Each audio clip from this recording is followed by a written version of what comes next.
अस्सलाम वालेकुम, hello everyone. सो मैं अब कंटिन्यूसली वीडियोस बनाने का सोच रहा हूँ और आप लोगों के अच्छे रिस्पॉन्सेज आए मेरी लास्ट वीडियोस पे। सो आई थॉट कि मुझे कुछ और इन्फॉर्मेटिव टॉपिक्स पे और कुछ और नॉलेजेबल थिंग्स पे मुझे चीज़ें शेयर करनी चाहिए, मुझे बात करनी चाहिए। मैं पूरा हफ्ता इन फैक्ट रिसर्च करता रहा और मुझे ऐसे बहुत मज़ेदार टॉपिक मिले जो कि मुझे लगा कि मुझे आप लोगों के शेयर करनी चाहिए। In fact for this videos for millennials of this nation. तो मैं आप लोगों से शेयर करना चाहता हूँ, बताना चाहता हूँ सो दैट बहुत अच्छा होता है एक ट्रेंड कि आप ग्रो अगर करना चाहते हैं तो you should take people with you so that you can go long with each other. ठीक है, साइड बाई साइड साथ ग्रोथ करने में मज़ा ही अपना है और इंसान ग्रोथ तभी करता है जब वो लोगों को साथ लेके चलता है।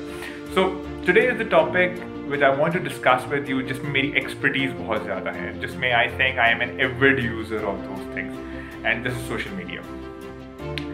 अब सोशल मीडिया बेसिकली किन किन चीज़ों पे कॉन्सिस्ट करता है और वो क्या क्या चीज़ें हैं, क्या एडवांटेजेस हैं, क्या डिसएडवांटेजेस हैं, कैसे बेहतर तरीके से हम इसको यूज़ कर सकते हैं, कहाँ कहाँ यूज़ कर सकते हैं, कैसे यूज़ कर सकते हैं, इसका फ़ायदा क्या है, इसके नुकसान क्या हैं, हर चीज़ आज हम इस वीडियो में डिस्कस करेंगे। ठीक है, अब the first and the foremost thing is this, social media में हमारे आते क्या क्या चीज़ें हैं। ऑल द सोशल प्लेटफॉर्म जिससे हम इंटरैक्ट करते हैं और कम्युनिकेट करते हैं। अब उसमें क्या क्या चीज़ें होती हैं, उसमें हमारा फेसबुक है, हमारा इंस्टाग्राम है, हमारा पिंटरेस्ट है, हमारा लिंक्डइन है, हमारा ट्विटर है, यूट्यूब है, व्हाट्सएप है। These are all are social networks. ठीक है, और आजकल स्पेशली आजकल के दौर में with the presence of the internet and with the electronic gadgets हमारे पास ये accessibility बहुत है और हम अपना मैक्सिमम टाइम जो है वो इन सोशल नेटवर्क्स पे यूज़ करते हैं। कहा जाता है कि इन सोशल नेटवर्क्स पे टाइम वेस्ट होता है, जो कि किसी हद तक बिल्कुल ठीक बात है कि होता है और इस बात हमारी जनरेशन जो है अपना मैक्सिमम टाइम इस पे यूज़ करके उसको अपना वेस्ट कर रही होती है। बट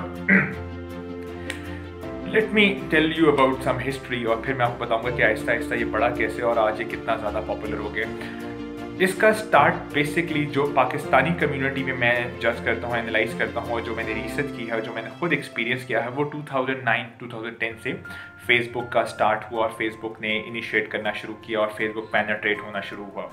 और आज ये ऐसा वक्त है कि हम जो है वो पूछते नहीं है, हमें पता होता है कि फेसबुक पे आईडी होगा। ठीक है, फेसबुक के बाद फिर इंस्टाग्राम पॉपुलर हुआ, फिर स्नैपचैट पॉपुलर हुआ, फिर यूट्यूब की पॉपुलैरिटी बढ़ती गई, फिर लोग जॉब्स और प्रोफेशनल नेटवर्क के लिए लिंक्डइन पे आ गए और फिर लोग ट्वीट्स पे चले गए। फिर हमने बहुत देखा कि ट्वीट्स का ट्रेंड बढ़ गया, ज़रा सी कोई बात होती है न्यूज़ से पहले ट्वीट आ जाती है, फिर ट्वीट्स डिस्कस होने लगी, फिर प्रोफेशनल लोग आने लगे, फिर लिंक्डइन पे हमने देखा कि नेटवर्क्स बनने लगे, ग्रुप्स बनने लगे, लोगों को अपना प्रोफेशनल नेटवर्क अपने आप को प्रेजेंट करना आ गया और ग्लोबली दुनिया के करीब आना शुरू हो गए, अपॉर्चुनिटीज़ बढ़ने लगी और इस तरह हम ग्लोबली दुनिया से कनेक्ट हो गए। हर प्लेटफॉर्म के थ्रू हम देखने लगे, हमें कल्चर डाइवर्सिटी का पता चलने लगा और हमें इंटरेक्शन हुई और बहुत कुछ। ठीक है, इससे हमने काफ़ी चीज़ें लर्न भी की और हमने काफ़ी चीज़ें सीखी भी और हम आगे भी बढ़ते गए। लेकिन फिर आहिस्ता आहिस्ता ये होता गया कि इसमें ऐसे ऐसे फीचर्स आ गए, बिकॉज इन तमाम सोशल नेटवर्क्स का जो मेजर पर्पज़ होता है वो पर्पज़ ये है कि ये आप इंगेजिंग कंटेंट करते हैं। इनका जो इंटरफेस बना हुआ है वो ऐसा इंटरफेस बना हुआ है कि आप इस ऐप को छोड़े ना। पहले आप क्या करते थे, पहले आप सिर्फ स्टेटस लगाते थे, वहाँ कमेंट्स आते थे, वहाँ लाइक्स आते थे। एक स्टेटस लगा के आपको एंथुसियाज्म होता था, आप एक्साइटेड होते थे कि यार चलो 5 मिनट बाद देखता हूँ, 10 मिनट बाद देखता हूँ कितने कॉमेंट्स आते हैं, कितने लाइक्स आते हैं। फिर आपने एक नया ट्रेंड देखा जो कि स्टोरीज की सूरत में आ गया, जिसमें फिर आप व्यूज़ देखने लगे। पहले वो फेसबुक में आया, फिर वो इंस्टाग्राम पे आया, फिर वो व्हाट्सएप में आया, स्टार्ट ये स्नैपचैट से हुआ था, तो उसका ट्रेंड फिर फॉलो करने लगा। तो बेसिकली कहने का मकसद ये है कि इनका इंटरफेस ऐसा बना हुआ है कि आप स्क्रॉल अप करते जाते हैं और आपको न्यू से न्यू कंटेंट मिलता जाता है और आप मैक्सिमम टाइम उसमें रह रहे होते हैं। तो बेसिकली इंगेजिंग होता है, तो वो इससे तो बहुत कमा रहे होते हैं। वो इस वजह से आपकी फिजिकल प्रेजेंस और आपकी ऑनलाइन प्रेजेंस रखने की वजह से वो एडवर्टाइजमेंट्स के थ्रू, स्पॉन्सर्स के थ्रू बहुत कमा रहे होते हैं। बट हमने ये देखना है कि हमने इसका प्रोडक्टिव यूज़ कैसे करना है, हमने इसको पॉजिटिव यूज़ कैसे करना है, हमने इसका अपनी सक्सेस के लिए इसको कैसे यूज़ करना है इन प्लेटफॉर्म्स को। ये बड़ा इंपॉर्टेंट चीज़ है हमारे लिए और उसके बारे में आज मैं वीडियो बना रहा हूँ ताकि हम ये देख सकें कि ये जो सोशल मीडिया, सोशल नेटवर्क्स और सोशल प्लेटफॉर्म्स हम यूज़ कर रहे हैं, हम इसको अपनी प्रोडक्टिविटी और सक्सेस के लिए कैसे यूज़ कर सकते हैं। Number 1, for the job oriented people, वो लोग जो नौकरी कर रहे हैं, उनके लिए कैसे बेहतर हो सकता है।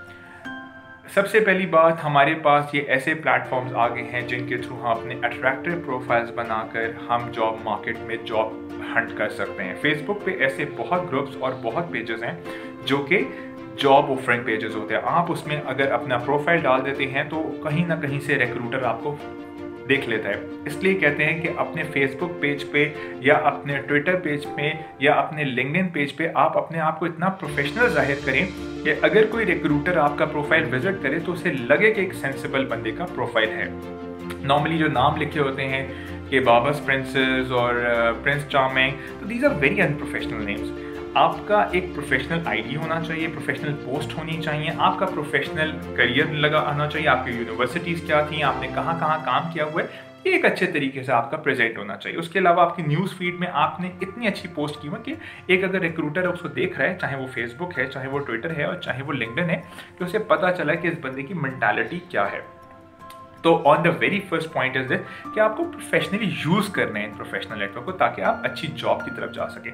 क्योंकि इन प्लेटफॉर्म ने हमें ये आसानी दी है कि आप ग्लोबली ऑर्गेनाइजेशन को टच कर सकते हैं, आप उनके रिक्रूटर से बात कर सकते हैं। आप लिंक्डइन पे अगर आप किसी रिक्रूटर, किसी इंटरनेशनल ऑर्गेनाइजेशन को समझते हैं और उनको जॉब आप समझते हैं कि उनकी ऑर्गेनाइजेशन में आपसे रिलेटेड जॉब्स हैं, तो आप उनको डायरेक्ट मैसेज कर सकते हैं और अपने अट्रैक्टिव प्रोफाइल्स के थ्रू, अपने एक्सपीरियंस के थ्रू आपको जॉब मिल जाती है।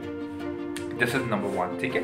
उसके बाद वो लोग जो कि अपने बिजनेसेस कर रहे हैं, फॉर दोज एंटरप्रेन्योर जो अपने बिजनेस कर रहे हैं या अपना बिजनेस स्टार्ट करना चाहते हैं या जो अपने एस्टैब्लिश बिजनेस में हैं, वो अपनी ऑनलाइन प्रेजेंस बढ़ाएं, वो अपने सोशल मीडिया, सोशल नेटवर्क्स पे अपनी प्रेजेंस बढ़ाएं।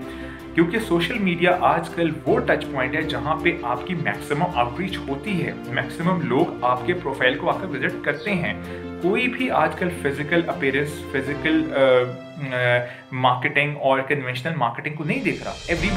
Everybody is going to see your place on the Facebook, because आपकी एक आइडेंटिटी है, वो वहाँ पे मिलियन यूजर्स हैं, ठीक है। तो आप फेसबुक के थ्रू अपने प्रोडक्ट और सर्विसेज की मार्केटिंग कर सकते हैं, वहाँ अट्रैक्टिव डिज़ाइन, अट्रैक्टिव वीडियोस के थ्रू मार्केटिंग कर सकते हैं। आप इंस्टाग्राम पेजेस के थ्रू मार्केटिंग, बहुत से ऐसे प्रोडक्ट्स हैं, बहुत से ऐसे जिसमें कॉस्मेटिक्स हैं, फूड है, जो कि अपनी बेहतरीन कंटेंट मार्केटिंग और बेहतरीन पिक्चर मार्केटिंग के थ्रू अपनी सेल्स को कहाँ से कहाँ पहुँचा जाते हैं, ठीक है। It is all about how you are using it. As far as the YouTube is concern, YouTube पे इतना नॉलेजेबल कंटेंट पड़ा है, इतना लर्निंग वाला कंटेंट पड़ा है कि अगर आप उस YouTube को बेहतरीन तरीके से आप यूज़ करना शुरू हो जाएं, आपको किसी इंस्टीट्यूशन की ज़रूरत नहीं है। अगर आप YouTube को अपनी प्रोडक्टिविटी के लिए यूज़ करना शुरू कर दें, आप 2 घंटे भी कोई प्रोडक्टिव नॉलेज लेक्चर ले लें, तो आपकी नॉलेज कहाँ से कहाँ चली जाती है। We normally spend our time by watching different videos which are not related to our lifes. हम अपना टाइम वेस्ट कर रहे होते हैं। थोड़ा सा इस चीज़ को सोच लें कि इस इंटरनेट और इन सोशल प्लेटफॉर्म्स को अगर अपनी प्रोडक्टिविटी के लिए यूज़ कर ले, तो आप कहाँ से कहाँ चले जाएं। मेरा कहने का मकसद ये है कि अगर आज हम जब पढ़ रहे थे तो हमारे पास ये फैसिलिटीज़ नहीं थी, हमें कोई बंदा या कहीं से पढ़ना पड़ता था या कोई ट्यूटर या कोई देखना पड़ता था कि किसको ये चीज़ पता है। बट आजकल तो बहुत आसान है, कोई भी चीज़ ना मिले तो you can write on YouTube and you can get a knowledge about it.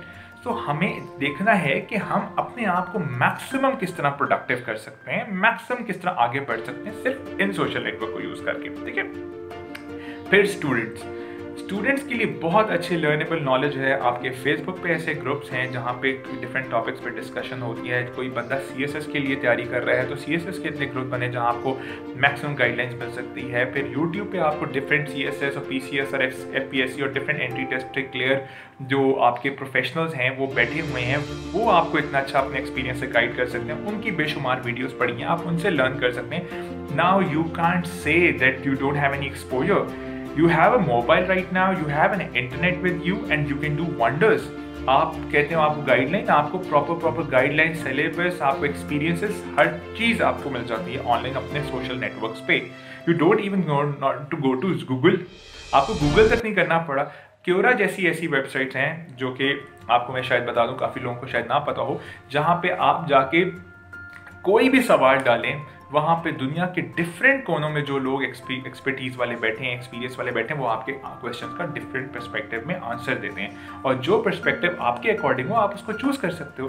तो इस वक्त we are living in the age of knowledge, in the hub of knowledge, और हम बिल्कुल नहीं कह सकते कि हमें ये बात पता नहीं थी और हम ये बात कैसे पता करें, because we do have an access to knowledge.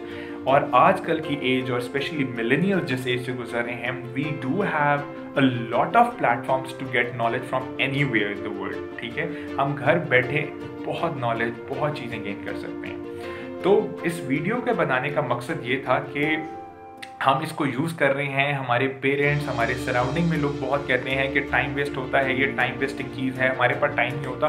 But मैं मानता हूँ, बट हर चीज़ का प्रोडक्टिव और नॉन प्रोडक्टिव यूज़ होता है, और हम इसको बेहतर प्रोडक्टिव यूज़ बना सकते हैं। इसका हम इसको लेकर अपने आप को कहाँ से कहाँ लेकर जा सकते हैं, यू कांट इवन इमेजिन। मैं मानता हूँ कि रिक्रिएशनल एक्टिविटीज़ होती हैं, हैंगआउट्स होते हैं, पिक्चर्स होती हैं, स्टेटसेस लगते हैं, स्टोरीज लगती हैं, होनी चाहिए, बट हमें अपना उस टाइम को भी यूज़ करना चाहिए जब हमें एहसास हो कि यार हम लैक कर रहे हैं कहीं। तो I think we need to use the social networks to grow ourself, to achieve ourselves.